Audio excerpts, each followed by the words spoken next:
Hello, and welcome to episode 2 of the Creative Entrepreneur podcast show, whatever this is, video podcast show. I'm Reagan. And I'm Haley. And And I'm also today, a member. yes, got Ember as well.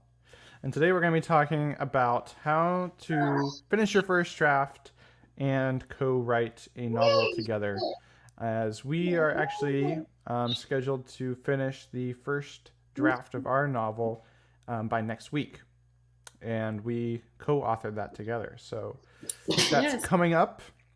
And in this video, we decided to kind of add an extra segment. So we got kind of our talking segment. We got a live Q&A segment at the end, but we also wanted to add kind of a tip of the week segment as well. And we got Asher roaming. You want to sit with me? Nap time didn't work out so well. So Nope. No nap today, I guess. So we're going to start with our tip of the day, which is how to overcome writer's block. So we got kind of 2 tips for you on how to overcome writer's block. So the first tip is to raise the stakes. So when you get stuck writing your novel, you're not sure what should happen next, what you want to do is you want to raise the stakes. So make it so that if the villain wins or if the hero is not successful, there is more on the line. There's more to lose. So I don't know if you have more to add to that, Haley. yeah, so one of the examples is if, they have to find the treasure, not to just find the treasure, but if they don't find, if the girl doesn't find the treasure, then everybody dies. I mean, it's a little dramatic, but that was an example. He has to get the job, or, think of the worst case scenario and, think of, here's moderate consequences, and then think of the worst thing that could happen. Right. So maybe if your hero doesn't succeed, a catastrophe will happen. Well, maybe you can up the ante by making it so that it's not just a catastrophe, but an apocalypse happens. So obviously that's an extreme, but just think how can you raise the stakes? How can you have more on the line? Maybe your hero's family is now put at risk, or something that they really care about is on the line now that wasn't before. So, oops, let's not bump the microphone. So that's a big way to help yourself get out of writer's block, is to raise the stakes. You may have heard the falling bodies. It's kind of another example of that, is just you kill someone to get the story moving, because that would be raising the stakes. People are dying. All right, so that's kind of tip number 1. What's the second tip? The second tip would be to shorten your timeline. So if your story takes place, or a certain scene, or even a chapter or scene takes place over the course of, say, a week, shorten it and make it to where it takes place over one night. So then you've just upped, you've cut out all the boring waiting periods, and everything happens in one night. So it's a little more dramatic. And so sometimes when you do these things, it gives you a different perspective, like what would happen if all this stuff took place in a night. So it gives you a fresh perspective, and Amber's giving her opinions. So yeah, it just gives you a different perspective, and then sometimes that jogs, that can jog your memory, or not your memory, your brain cells. I have no memory. Yeah, so a lot of times I think when we encounter writer's block, a lot of times it's because we're kind of bored with the story ourselves, or we kind of have some empty space, because you think about it in normal life, right? There can be long stretches of time in between things where you're waiting, but you can't really have that in your story. That's boring. So a big way to overcome that is just to shorten the timeline. So maybe your character has submitted something to a lab and they're waiting to hear back on the test results, but in real life it might take like 3 weeks or something. Obviously that can't work. So maybe they know someone in the lab that can get the results back faster for them or something. So that's a way to fix writer's block, is just to shorten the timeline. Then of course, with raising the stakes, there's more on the line, and then also you shorten that timeline. So now there's more on the line and less time to save that. So that can be a great way to resolve writer's block. All right. And feel free to share below what you do when you encounter writer's block. Share in the comments how you overcome writer's block. Yes, because different things work for different people. Mm-hmm. All right. So now we're going to talk about how you finish a novel, and especially writing a novel when you're co-authoring or writing with someone else. Since that's a unique thing. I know I've never done that before. This is my first time doing this. It's our first time writing a novel with someone. So what would you say, Haley, are kind of the main things to consider, or the main obstacles to writing a novel together? I would say that obviously your communication skills, and the biggest thing, honestly, that you need when co-authoring is humility. That's because if you're not open to accepting or considering the other person's ideas, and they're not willing to consider yours, you're not going to get anywhere, and you can't move forward with that. So I would say when co-authoring, one of the biggest obstacles would be a lack of humility, and not willing to see or consider another person's ideas. And then I don't know, we've kind of we've agreed on, we toss up ideas and then we look to see if they actually work for the novel. Not, that was a bad idea. You had such a bad idea. It's like, no, that won't work for the novel.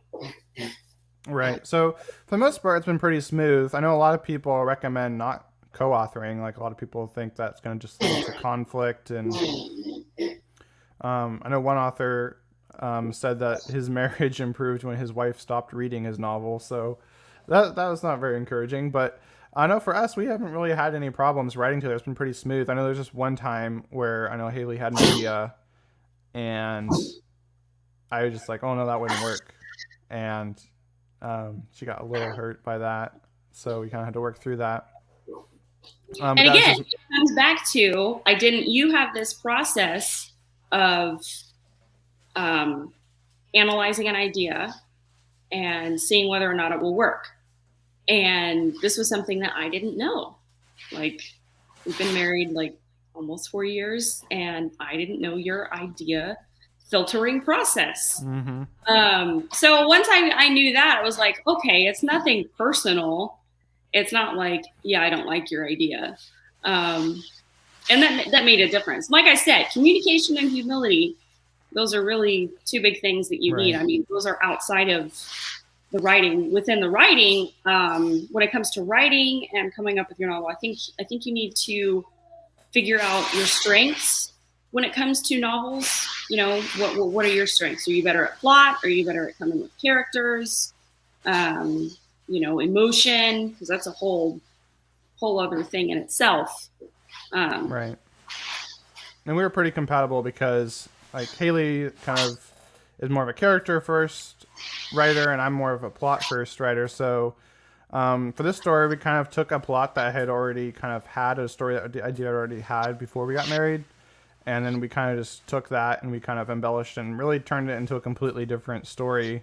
But keeping kind of the main core of it the same, but everything else basically changed. So most of it was kind of, I kind of plotted out the main framework, and then we came together and added to that framework and created a lot of different plot twists and different story elements together from that point. And then just adding layers and fleshing out characters.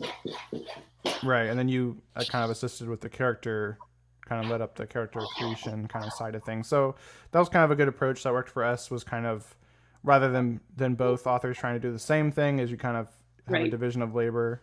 And then obviously we're both still collaborating on every element. But then that was really, I think, really helpful for creating the outline of the story. And then for writing purposes, right, it's like, how do you actually write a novel together? Well, the way we approached it was we each had a different point of view character that we were writing. So I wrote the point of view for one character, and Haley wrote the point of view for another character. We thought that'd be really great because a big, one challenge with having multiple point of view characters is making them different, making them seem like different people, and not that they're the same person or written from the same author. So that's kind of the advantage of co-authoring is now you have that unique voice now for each of these characters because they're actually written by two different authors. So I think that was a really neat advantage to co-authoring. Yeah. I would definitely say like my novels or this novel is better than anything I've ever written on my own. Mm-hmm. Yep, I would agree. Same for me as well. So hopefully it's when we publish it, people think it's good. And yes, hopefully. We'll see. So yes, that's what we're going to be moving on to next is the editing phase, and then book production, and then book launch, and all that stuff. So we'll kind of be documenting our journey towards that in future episodes. One big struggle that we ran into, or one obstacle that we didn't foresee, was we didn't really outline, I think, as extensively as we should have. And that kind of is what the main thing that slowed us down was kind of getting stuck and thinking, well, this wouldn't work, that's not going to work, what do we do now? And whereas if we had a more thorough outline, it would have been a lot more helpful and would have been a lot easier to write, and the book would have more so written itself, and we probably would have finished it a lot sooner. As is, it took us it's taken us about a year to write it, probably. I would say it's been about a year. Yeah. So ideally we want to be able to write books a lot faster than that, so we know going forward with all subsequent books we're going to outline much more thoroughly. I know in this series we have a 5 books planned for the main series, and then we kind of have 2 spin-off story books as well, kind of side plots from other characters. So it's like a total of 7 books that we have planned. So before actually we start editing, we're planning on kind of doing that, at least some big picture outlining for some of those other books, so that we can make sure everything flows together. So yeah, so I would say that was probably the main obstacle. What was the main obstacle again? You're distracted by the children. Was not outlining thoroughly enough. I did hear that. Yeah, and I'm coming from it from the point of I've pretty much pantsed every novel that I've written. I've outlined on the fly, and I could always kind of think 2 steps ahead when I was writing, so it wasn't really a problem. But then I just never there was only one book I really went back through and actually rewrote and edited. And even still, it's not even close to as great as, in my opinion, as to the layered and the depth that this current book we're working on has. Lot more interesting, in my opinion. But I would definitely say that having pantsed most of my novels, I'm more so now someone who wants to outline more often, because I see the benefit. It's a lot easier to write when you know exactly what's going to happen. Right. Yeah, and the story can just write I used to think, well, that takes the fun out of it because you know exactly what's going to happen. And for me, that was part of it is, you get to explore what happens in the story. And that's part of the fun, was the unknown. But it also makes it a lot easier to write. Mm-hmm. Yeah, especially if you're going to be co-writing, definitely outline thoroughly. Yes. So to recap, number 1, if you're going to be co-authoring, have a humble mindset. Be prepared to have your ideas shot down. Just be prepared to throw a bunch of ideas out there, and then you just together see what sticks. And always just have in mind what's best for the story, not necessarily what you want, but what's best for the story. And then 2 would be division of labor, if possible. If you have different strengths, work with your strengths and kind of utilize what each of your strengths are as writers. So you can kind of cover each other's weaknesses. And then number 3 is to outline thoroughly. All right. Any other tips, Haley? Those are kind of the main 3 tips. I would say, as we're, this might be a little off track of just outlining or co-authoring, but finishing the first draft. We're in the final week, and we're kind of getting bogged down by mental stuff. And it's like, oh, I don't know if this will work. I don't know, is the scene any good? This feels terrible. I feel bored. And one thing that we were reminded of is that you can fix anything. You can fix anything through editing. Right. Yeah, that's a huge kind of paralyzer, is kind of the fear of failure, or just, or the perfectionism, right? Holding you back and feeling like your writing isn't good enough. And as you go, right, you're going to be aware of plot holes that you have to go back and fix. And you're going to be aware of like, oh, this scene needs more description or more detail, or I'm not really sure what the setting really looks like, but I'm just going to, push through it and write it. And that's what you have to do with the first draft, is you just have to get it written down, and then that's when you go back and you edit it and you fix all those things. And so, so that's kind of the tricky part, is having that mindset that even though in the back of your mind, your writing isn't very good, you have to kind of have faith that you can improve it later on. Yeah, exactly. And otherwise, you're never going to finish your first draft. No, you're going to continue rewriting, and you're going to continue rewriting. And so just expect to write garbage. Just write garbage. Just expect that your first draft is going to be garbage, and you can fix it later. And then you won't have any problems writing. Might have some, but you'll have less. Mm-hmm. Yeah, try it out and see what your experience is with that. Enjoy the trash.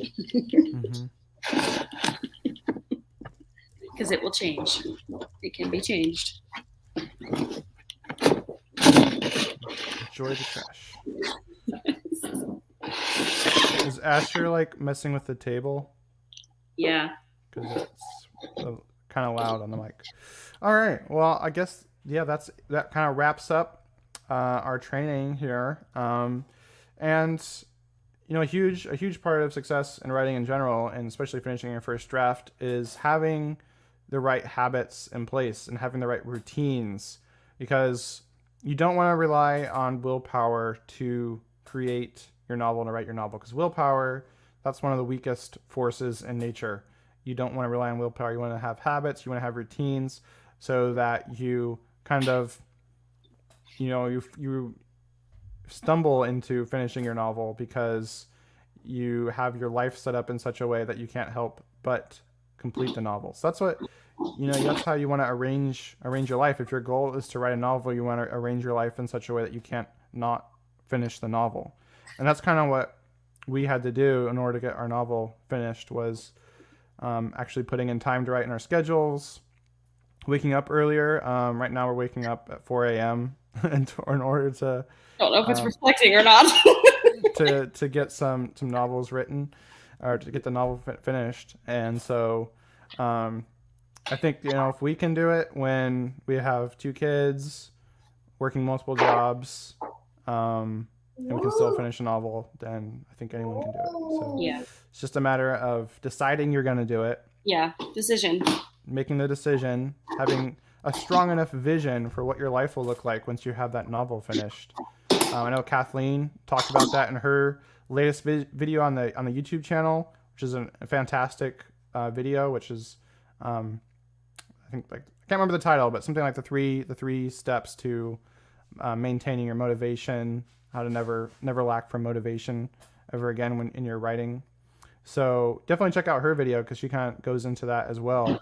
But yeah, having that strong vision for what would your life look like if you were the kind of person that published multiple novels a year, right? So you're getting more cracks at it when you have more novels out there to build that audience and to have success.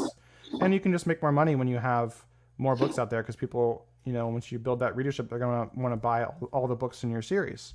So have that vision in mind, and then it's just actually intend to go after that vision, and to know whether or not you really intend to achieve your vision, to achieve your goals, is whether or not you're actually taking action, whether or not you're setting up your life like we talked about, whether or not you're creating, putting that in your schedule, whether you're creating healthy habits that help you achieve that, setting up your environment in such a way that it's easy for you to write. So once you have all that, then it's just about the means. Do you actually have what it takes to write a novel? Do you have the tools you need? And the only means that you need to write a novel is basically a word processor of some kind of computer with a Word document. And so you have the means already. It's just a matter of getting that strong enough vision to pull you forward, and then having that intention to actually achieve it. So that's how you can get your first draft published and become a writing machine. And if you want to become an unstoppable writer, then definitely go to kingdompen.org, where we have a free guide you can download that goes into more detail on how you can do this, how you can craft your vision and set up your life so that, publishing a novel, finishing your first draft, publishing a novel becomes, forgetting the word right now, it's slipping my mind. Inevitable. It becomes inevitable, right? You can't not finish that novel because you've arranged your life in such a way that it's going to happen. So definitely get that free guide at kingdompen.org. Otherwise, thanks for watching. Be sure to drop a like if this video was helpful, or give us a dislike if you didn't like it. And otherwise, we'll see you in a future video. And now we're going to move on to answering any questions that you might have in our Q&A time here. So go ahead, and if you have any questions, post them in the comments below, and we'll be sure to answer a few questions here if there are any before we go. No, you could do the sliding, the post your questions. The ticker? Yeah, the ticker. I just discovered that before we went live. Yeah, isn't that cool? It's like breaking news. Post your questions. I don't know. Do you have anything to add on to what my spiel there? Vision, intention, and means. Can you hear me? Yeah, I can hear you. I just needed to move because pressure's being loud. Yeah, I would say that writing is like 70% mindset, 30%. Like 80 at 80, least. maybe even 80% mental stuff. Is because I think most people do enjoy writing. It just comes down to whether or not you think you can. Because doubts and feeling bored and feeling like you have no motivation can really stop you. But if you just determine that you're not going to let your feelings control your life and your writing habits, then yeah, you're good to go. All right, that's what willpower is feelings. Relying on whether or not you feel it. That's the difference between a hobbyist writer and a professional. Is, do you write when you feel like it, or do you write when it's scheduled, when it's your time to write? And so professionals, they write whether they feel like it or not. And then if you're a hobbyist, which is fine, you don't, if you're just a hobbyist, that's totally fine. But that's kind of the difference, is people that just treat writing as a hobby, they only write when they feel like it, whereas professionals write every day. They have it scheduled in. And that's kind of what this show is about. It's about what it takes to be a successful creative entrepreneur, successful writer, musician. And so that's kind of what we're kind of sharing, is what we're learning on what it takes. So that's what it takes. It's not relying on willpower. Learning this stuff ourselves. But in a way, I think that's really liberating. Because maybe you feel guilty. It's like, why don't I feel like writing? Does this mean I'm not an author? Does this mean I'm not a writer because I don't feel like it? Is this, am I not cut out for this? But no, that's how that's for, everyone feels that way sometimes. And the difference is the people that are successful, they write anyway, even though they don't feel like it. And you'll find once your feelings follow your thoughts, your feelings follow your actions. This goes for anything, not just writing. But once you have that scheduled time for writing and you just force yourself to write a little bit, then you'll start to feel like writing. And especially the more you do it, it just becomes a habit. It's like working out a muscle. Yeah. You'll build up those writing muscles, and you'll start just cranking out words, cranking out novels, start publishing multiple books, and then before you know it, you're a successful author. All right, well, it looks like we don't have any questions or comments, so I guess we'll move on. Let us know also what future topics you'd like to see us cover with these episodes, which go live every Friday at 1 p.m. Eastern. Otherwise, have an awesome day, happy writing, and we'll see you in a future video. Mm-hmm.